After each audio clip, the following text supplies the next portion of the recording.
거시적인 문제고 큰 경제 흐름 속에서 한미협회라는 게 어떤 의미가 있는지 이런 거기 때문에 어쩌면 앞에 했어야 되는지도 모르는데 오늘 굉장히 어려운 얘기가 많이 나올 거예요. 큰 얘기이기 때문에 오늘 강의 제목 자체가 금융위기는 재발할 것이냐 뭐 이런 거기 때문에 금융위기라는 게 뭔지부터 설명을 해야 돼서 굉장히 큰 얘기가 될 겁니다. 그러나 이미 5번을 통해서 여러분이 전문가가 되셨을 것이기 때문에 빠른 속도로 하겠습니다. 10시 반까지 하면 9시 반 10시까지 하면 안 되는 분 손 들어오십시오. 9시 40분에는 무조건 나가야 되는 분. 예, 10시까지 해도 된다고 생각하고 좀 오래 하도록 하겠습니다. 그럼 제가 좀 천천히 할 수가 있고 아니면 좀 빨리 해야 되기 때문에 자 먼저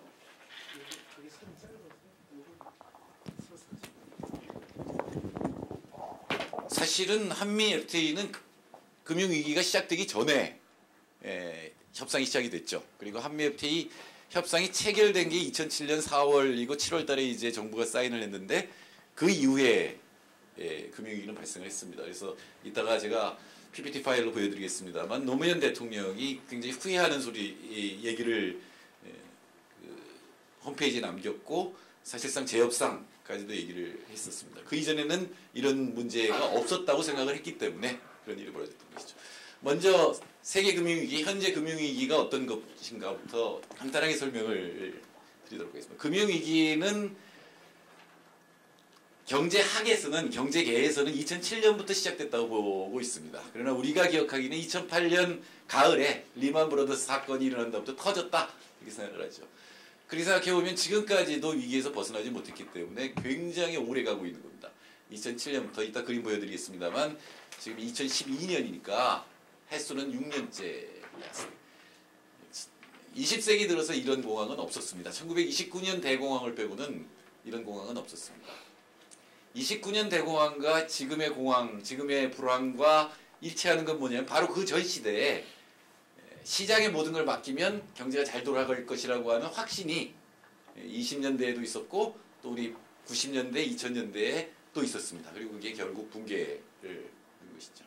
또 하나의 공통점은 20년대에도 그랬고 지금도 그렇고 금융이 굉장히 큰 지배력을 발휘하게 됩니다. 제조업보다는 금융이 이 자본주의를 지배하는 그런 힘으로 작용을 했고 그게 결국은 이제 붕괴를 하게 됩니다. 2008년 리먼 브러더스 사태의 시작은 서프라임 모기지 사태라는 거였습니다. 이제는 잘 기억 안 나시죠? 옛날에 일어난 일 같죠? 서프라임 모기지라고 하는 건 가난한 사람들한테도 돈을 빌려줘서 집을 살 수 있게 해준다라고 하는 굉장히 좋은 정책입니다. 서민 금융 정책입니다. 솔직히 말씀드리면 제가 좌파인데 좌파에서도 그런 금융을 고민을 했었습니다. 청와대에 있을 때도 사실은 그 방법을 사용해서 학자금 대출을 늘려볼까라는 생각을 실제로 했었습니다. 서프라임 모기지 사태 때 가장 유명해진 말 중에 하나가 닌자였습니다. 오늘 영화 많이 등장합니다. 닌자 뭐죠? 닌자 뭐예요? 예, 거북이. 일본 자객 집단이죠. 근데 여기서 닌자는 뭐냐면 no income, no job, no asset입니다. 나하고 똑같다고 생각하시는 분 계시죠? 소득이 없습니다. 직업도 없고 아버지한테 물려받은 재산도 없습니다. 그러나 서프라임 모기지 회사에서 이거 말하자면 부동산 대출회사예요. 서프라임 모기지라고 하는 거는 부동산 대출회사한테 닌자한테 집 사라고 돈을 빌려줍니다. 집 살 생각이 없는데도 찾아와서 3억짜리 집 사라. 내가 돈 3억 빌려줄게.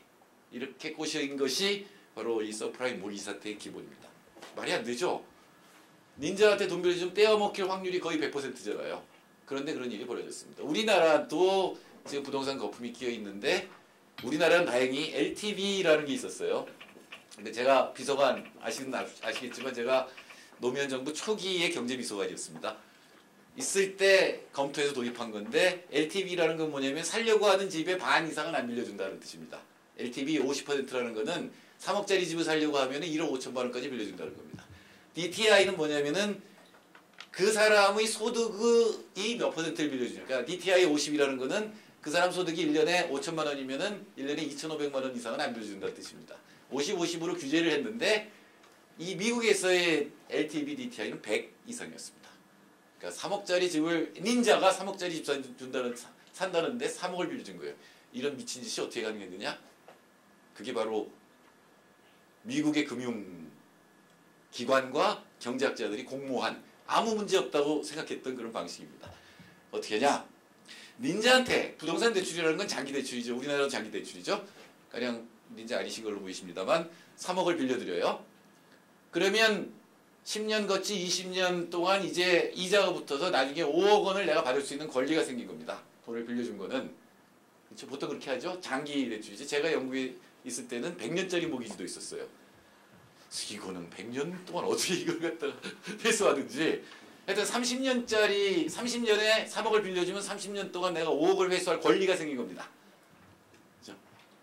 이 금융기법, 최신 금융기법이라는 건 뭐냐? 그 권리를 사고 파는 거예요. 그러니까 금융화라고 하는 건 전부 그런 권리를 사고 파는 겁니다. 부동산에 걸렸던 뭐든 그 권리가 생기면은 이거를 상품으로 만드는 거예요. 부동산 자체는 너무나 커서 자주 사고 팔 수 없지만 그 권리는 굉장히 쉽게 사고 팔 수 있을 것이다 라고 하는 게 새로운 아이디어였습니다. 근데 그 30년 동안 5억을 받을 권리가 있지만 이건 굉장히 위험한 채권이죠. 갖고 있어도. 그러나 누군가 그거를 디스카운트해서 할인해서 사주면은 나는 돈을 금방 회수할 수 있겠죠. 그렇겠죠. 30년 동안 5억을 난 받을 수 있어요. 그러나 그거는 야 저거 리스크가 못 받을 확률이 50%야. 그럼 2억 5천 돈 일단 떨어지겠죠. 그런 식으로 해서 값을 매기도록 시장에서 만든 다음에 그걸 팔아먹는 거죠. 그걸 MBS라고 얘기합니다. 다 영어라서 죄송한데 모기지 백트 세큐리티라는 겁니다. 즉 돈을 빌려주고 거기서 내가 받을 권리가 생기면 그거를 다시 누군가에게 팔아서 예를 들어서 2억에 팔았다 그러면 2억을 바로 회수할 수 있죠. 그럼 또 빌려줍니다. 옆에 닌자한테 또 빌려주고 이번에는 30년 동안 4억을 받을 수 있는 권리가 생겼는데 그걸 1억 5천만 원에 또 누가 사준다면 또 팔아서 1억 5천 또 빌려줄 수 있겠죠. 그러니까 서프라임 모기지 회사들은 처음에 시작을 100억 갖고 있어도 사실상 대출은 300억, 500억까지도 할 수 있었습니다. 근데 문제는 이걸 누가 사주느냐 라는 거지. 위험한 채권을 누가 사줬다 이거죠. 거기는 국책은행 비슷한 것도 개입됐습니다만 이걸 사들인 데가 바로 투자은행입니다. IB라고 하는 투자은행입니다. 우리가 서프라임 모기지 사태는 어떤 은행을 기억하시죠? 투자은행. 리만 브라더스가 바로 투자은행입니다. 우리나라에 투자은행은 없습니다. 다행입니다. 우리나라에 투자은행이 있었으면 우리나라 벌써 망했습니다. 우리나라 재경부와 지금도 이명박 정부의 목표는 우리나라에 투자은행을 만드는 겁니다. 그게 바로 메가뱅크, 강만수가 지금 열심히 추진하는 게 바로 그 투자은행을 만들겠다라고 합니다. 우리나라에 있는 은행은 상업은행입니다. CB라고 하는 거고 투자은행과 상업은행의 차이는 뭐냐면 여러분이 상업은행에 1,000만 원을 예금하면 1년 뒤에 이자를 붙여서 1,100만 원을 확실하게 받을 수 있죠. 그죠? 그래서 사실은 상업은행에는 정부가 보증도 해줘요. 5천만 원까지 보증해줘. 이번 저축은행 사태 때 보증도 해줘서 상업은행은 굉장히 안정적입니다. 그러나 투자은행의 어떤 상품을 샀다고 하는 것은 투자입니다. 1,000만 원짜리 상품을 사면 잘하면 2천만 원도 벌 수 있지만 못하면 깡통을 찰 수도 있다. 그게 투자은행입니다. 그러니까 투자은행은 우리로 치면 증권회사 비슷한 거예요. 그러니까 옛날에는 제2금융권이었는데 그러니까 은행에 비해서 한참 밑에 있었던 건데 지금 훨씬 돈을 많이 벌었죠. 지난 80년대부터 돈을 왕창 벌어서 우리도 투자은행을 만들어야 된다라고 하는 게 지금 재경부의 소원입니다. 바로 이 투자은행이 이걸 사들입니다. 그래서 굉장히 리스크가 크니까 이건 이제 수익률도 높을 수 있는 거죠. 근데 이 MBS는 누가 봐도 이걸 사지는 않아요. 닌자한테 돈을 받는 거예요, 결국은. 근데 이걸 어떻게 믿고 사겠어? 아무리 싸게 판다 그래도 이걸 누가 사겠어요? 근데 얘들은 사들여서 그거를 세상에 팔아먹었습니다. 그게 바로 CDO라고 하는 파생 상품이라는 걸 만들어서 팔아먹습니다. 어떻게 하는 거냐면 쉽게 얘기하면 끼워 팔기 하는 겁니다. 우리가 대형마트에 저녁에 가면은 떨이를 할 수도 있는데 끼워 파는 거. 또는 대형마트에 가면 뭐 이렇게 끼워서 팔죠. 괜히 그것 때문에 사게 되죠. 무슨 햇반을 갖다 붙여준다든가 라면에. 그렇게 하는 겁니다. 얘는 신용도로 얘기하면 마이너스 10이에요. 그러니까 마이너스 10은 최악의 상품입니다. 그리고 플러스 10짜리도 있어요. 국채 같은 거는 떼어먹힐 염려가 전혀 없는 거죠. 이 두 개를 섞는 겁니다. 가령 이 얘를 별표라고 표시하면 이 별표는 마이너스 10짜리예요. 그러면 국채 플러스 5짜리 그 다음에 또 신용도가 높은 회사의 채권 이런 걸 섞는 겁니다. 섞어서 하나의 상품으로 만드는 거예요. 우리가 비슷한 예를 들면 미래에셋 펀드를 보면 이제 펀드 투자라 그러잖아요. 그러면 장보고 1, 장보고 2 막 이런 것들 있죠. 그 상품을 보면 그게 주식 하나가 아니에요. 주식도 여러 개 들어있고 막 채권 막 섞여 있죠. 그런 겁니다. 그런 거 볼 때 우리가 그거 하나하나를 어떻게 알아요? 다만 신용평가 회사가 이거 살만하다고 해주면 사는 거죠. 자, 이게 마이너스 10 플러스 5, 뭐 플러스 4짜리, 플러스 2짜리 섞어서 전체적으로 평균해서 플러스 3이 됐다. 그러면은 AA다. 투자 적격이다라고 무디스라든가 S&P 같은 국제적 신용평가 회사가 평가를 내려줍니다. 그럼 이제 팔릴 수가 있는 거죠. 그러니까 쪼개서 원자폭탄을 수류탄처럼 쪼개서 다른 상품에다 집어넣어 끼우는 거예요. 그래서 이게 이제 전 세계로 팔려나갑니다. 그래서 한국은 다행히 우리 금융허브도 만들려고 하고 기재부가 그렇게 노력을 했습니다만 IB가 없었기 때문에 이걸 안 샀습니다. 우리나라에 들어왔던 파생상품은 두 개가 있었는데 키코라고 하는 중소기업 환율에 관련된 파생상품이 있었고 일반인에게 판 거는 파워인컴 펀드라는 거를 당시 상업은행 굉장히 소량이었기 때문에 우리나라는 별로 충격이 없었던 거죠. 이거를 영국이나 프랑스의 증권회사나 은행이 사요? 그럼 얘들은 이거를 또 섞습니다. 자기네도 그런 거 있을 거 아니에요. 자기네 채권 뭐 표시를 자기네 채권 뭐 이상한 거랑 막 해가지고 또 섞어요. 얘는 요거 하나를 갖다 동그라미로 하면 얘를 여기다 집어넣고 또 섞어요. 그래서 또 신용평가에 신용을 받아서 또 팝니다. 그럼 이게 돌고 돌겠죠? 이걸 한 수십 번 하고 나면 맨 처음에 여기 있던 게 쪼개져서 쪼개지고 쪼개져서 요만큼 들어갔는데 요거 자체가 또 쪼개져서 들어갔잖아요. 그러니까 어디에 들어갔는지 아무도 모르게 됩니다. 이거를 경제학자들이 예찬했습니다. 이걸 금융혁신이라고 부르고 경제학자들이 리스크를 분산했다. 위험을 분산시켰기 때문에 아무 문제 없다라고 얘기를 한 겁니다. 실제로 경제학에서 노벨 경제학상을 받은 사람들이 이런 수식을 계산해내는 거죠. 위험도가 없도록 만들어 이렇게 그런 위험이 동시에 발생할 수 있는 확률을 거의 제로에 가깝게 만들어서 사람들을 안심시켰습니다. 그래서 언제나 우리나라엔 별로 없지만 IB에서 이런 CDO를 만들면 이거 만든 사람이 나와요. 그러니까 세계적인 수학 박사 뭐 이런 사람들이 노벨 경제학상도 이거 갖고 많이 받았다니까요. 이게 우리나라 경제학자들이 신봉하는 이론입니다. 지금도 우리나라에 가르쳐주고 사실은 경제학은 무너졌습니다. 없습니다 지금 사실은. 거시경제학에서 효율시장 이론이라고 하는 게 바로 이 시스템을 합리화해줬던 이론입니다. 지금 만일에 학교에서 거시경제학을 가르치는 사람이 있으면 가짜입니다. 그리고 가르칠 게 없어요. 제가 아는 가장 양심적인 교수는 제 고등학교 동기인데 시카고 대학 갔다가 지금 이제 서울대 교수하는데 거시경제학 안 가르쳐요. 못 가르친다. 교과서가 없는데 어떻게 가르치냐. 다 무너졌는데. 그래서 요새 논문 갖고 뭐 그냥 적당히 하고 있답니다. 어쨌든 가르치고 있습니다. 그래도 아직도 이 이론을 가르쳐요. 이 이론의 핵심이 뭐냐면 버블은 존재하지 않는답니다. 거품이라는 건 존재하지 않아요. 왜? 효율시장 이론이라고 하는 것은 그걸 여러 efficient market hypothesis라고 하는데 효율시장 이론이라고 하는데 효율시장 이론은 핵심이 뭐냐면은 가격에 모든 정보가 다 담겨 있다는 거예요. 이거 우리 일상적으로 듣는 얘기입니다. 주가에는 모든 정보가 다 담겨 있다. 그러므로 언제나 이것은 가장 효율적인 시장이 만들어낸 올바른 가격이에요. 이 세상에 존재하는 가격은 모두 올바른 가격입니다. 따라서 버블이라는 건 존재할 수 없죠. 우리가 거품이 끼었다. 너무 많이 올랐어. 이제 떨어질지도 몰라라고 일반인들이 얘기할 때 언제나 주식시장에서 얘기하는 건 그건 주식시장이 결정한 거기 때문에 올바른 가격이라는 거죠. 이게 공식 입장입니다. 세계 경제학계의 공식 입장이었습니다. 미국 연방준비제도이사회의 공식 입장입니다. 그러므로 아무 문제 없다는 거죠.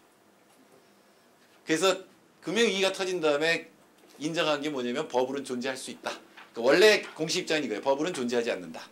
존재하더라도 알 수 없다. 알더라도 막을 수 없다.